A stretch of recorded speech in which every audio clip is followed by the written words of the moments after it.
Once again, welcome to the Morning Call. Opposition candidates in Mauritania are challenging the results of last Saturday's presidential election. They are accusing the government of carrying out an electoral hold-up to impose its candidate, General Mohamed Ould Ghazouani, in the first round of polls. At a press conference on Wednesday, the four candidates, Kane Hamidou Baba, Sidi Mohamed Ould Boubacar, Biram Dab Abid and Mohamed Ould Maulud say President Mohamed Ould Abdelaziz's government is responsible for the post-electoral crisis the country is going through that has led to the massive arrests of their supporters. The Electoral Commission declared last week the government-backed candidate Ghazouani won the presidency with 52% of the votes. Exactly, Lynette. While the opposition contests the results of the June 22nd presidential elections, as well as the electoral hold-up, France welcomes the victory of the candidate in power, and the opposition is denouncing this, saying it's an attempt to fuel the fire. And to talk more on this, we are joined by Mr. Bocar OumarBa. He is the European spokesman of the opposition party, coming from Strasbourg. Good morning, sir. Thank you for being with us this morning. So tell us, what is the current situation in Mauritania? So what is happening today in Mauritania is that following the elections of June 22nd, during which the military candidate, who is the runner-up of the outgoing candidate, Mr. Ghazouani, lost the elections in favor of the opposition. The military simply chose to disrupt the situation. Encore une fois, de voler aux Mauritaniens l'expression de leur vote.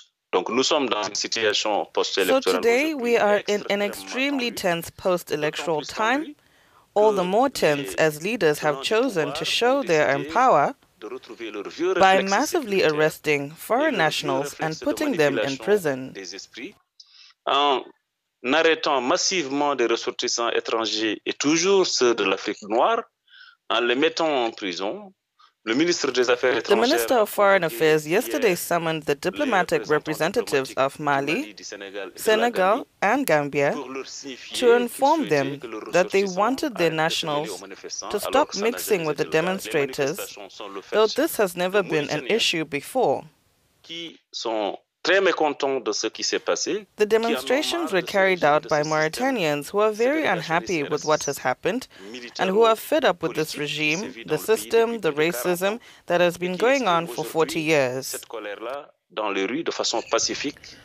And as an opposition, how far do you intend to go in what appears to be a power struggle with the authorities? So there's two routes presented before us, and they're both legal. There is the appeal procedure, which is a recourse registered within the framework of the electoral procedure, that is to say, to contest this with the Electoral Commission. The other possibility is to follow the people, accompany them, and support them in their demonstrations.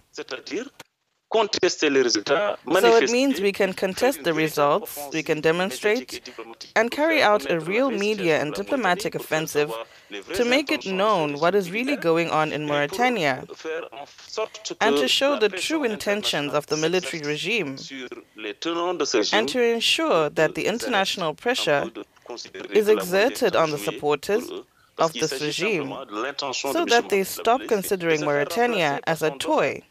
Et le peuple n'en veut pas. Donc, il faut qu'il l'entende. Donc, nous, opposition, nous sommes déterminés aux côtés du peuple mauritanien. So we, the opposition, are determined, alongside the Mauritanian people, to go all the way in challenging the results and to make this independence known to the international public.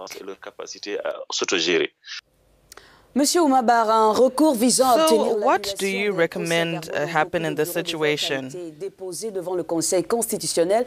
Vous, en tant qu'opposition, qu'est-ce que vous préconisez? So we are advocating for several things. We call on the Mauritanian people to reject this political scam and to be more determined than ever not to accept that they will be diverted another way. So we ask them to continue mobilization and always be determined to be on their side. On the other hand, as I said before, we're going to challenge what is really happening through the electoral code in Mauritania. And at the same time, we're going to launch a real media and diplomatic offensive so that Mauritania's partners know that they are now supporting a regime that is preparing for ethnic cleansing. So in this context, I'm very happy to be able to speak on this channel so that the speech can be heard and so that serious events taking place inside Mauritania today can be known by the world and can be brought to light and the attention of the international community.